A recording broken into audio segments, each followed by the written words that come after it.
Stelpur, hörku barátta hjá okkur í dag á móti sterku liði Finnland sem fór taplaust í gegnum mótið. Hvernig eru fyrstu tilfinningar eftir þennan leik og kannski mótið?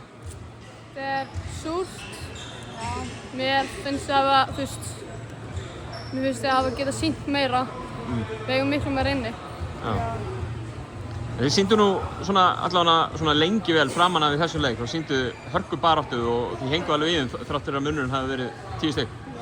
Já, við vorum með þetta þetta var 10 stigann í byrjun og síðan bara þegar við komum í seinni hálfleik þá byrjaði þetta bara að vera miklu meira. Já, við höfum alveg getað unnið þetta lið, sko. Já, en við bara byrjum að, vera meira soft í vörninni og soft í sókninni. Það er að berja okkur og við, getum ekki gert það sama. Við höfum alveg, já. En Norðurlandamótið talaði um svona æfingamót fyrir Evrópumótið sem þið eru að fara á til Grikklands í byrjun ágúst. Já.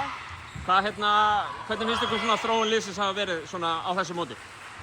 Þetta var bara æfing fyrir EM. Mér finnst þið bara... Núna vitum við hvernig þetta svona smá smakk af hvernig Evrópumótið verður. Já. Og það ekki gott?